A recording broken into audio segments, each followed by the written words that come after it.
Hello guys, అయితే మరి అఖిల్ అక్కినేని అలాగే అల్లు అర్జున్ సో వీళ్ళిద్దరి బర్త్డే ఈరోజే జరిగింది, April 8.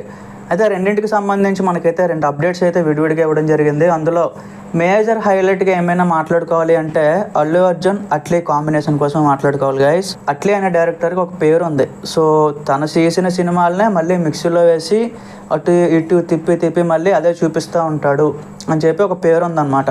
బట్ ఈసారి ఏంటంటే ఇంకా ఏకంగా యూనివర్స్ లెవెల్లో సో కంప్లీట్ హాలీవుడ్కి వెళ్ళిపోయి సో చాలామంది విఎఫ్ఎక్స్ ఆర్టిస్ట్ని కలిశారు. అలాగే చాలా పెద్ద పెద్ద ప్రొడక్షన్స్ వీళ్ళందరినీ కూడా కలవడం జరిగింది.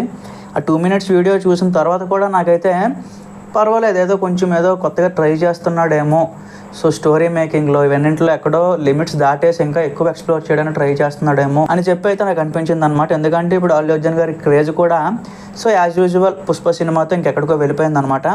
సో ఆ క్రేజ్కి తగ్గట్టుగానే సినిమా అనేది ప్లాన్ చేయాలి కాబట్టి 800 కోట్ల బడ్జెట్తో అయితే సన్ పిక్చర్స్ సో వాళ్ళైతే ప్రొడ్యూస్ చేయడం జరిగిందనమాట.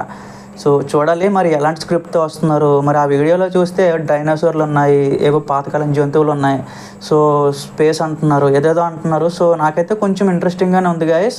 సో ఎలాంటి సబ్జెక్ట్తో వస్తారు, అందులో మళ్ళీ మాస్ మసాలా ఇవన్నీ కలిపితే ఇంకా అదే అగైన్ కంప్లీట్గా రప్చర్ అయిపోద్ది అనమాట. సో చూద్దాం ఎలాంటి స్టోరీ లైన్తో వస్తారో. అట్లీ సరైన అలాంటి పేరు పోగొట్టుకుంటాడో లేదో చూడాలన్నమాట. చేయండి. అలాగే ఇంకొకటి చూసుకుంటే అఖిల్ అక్కినేని లెనిన్. సో ఆ విషయంలో కూడా మనం చూసుకోవాలి గైస్. అగైన్ ఇదేంటంటే పెద్ద టైప్లోనే ట్రై చేయడానికి చూశారు. సో ఎక్కడైతే మనకి అఖిల్ గారు కంప్లీట్గా ఒక రూరల్ ఒక విలేజ్లో జరిగే స్టోరీ కోసం అయితే ఈసారి వెళ్ళారనమాట.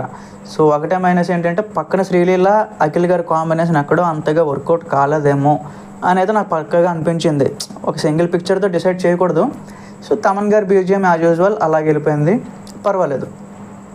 మరి ఈసారైనా అయ్యగారు మరి హిట్ కొడతారా కొట్టరా అనేది మనం వెయిట్ చేసి చూడాలన్నమాట. సో మీకు ఈ 2 వీడియోలు చూసిన తర్వాత ఏమనిపించిందో, ఏది బెస్ట్ అనిపించిందో కింద వచ్చి కామెంట్స్లో చెప్పండి. Thank you.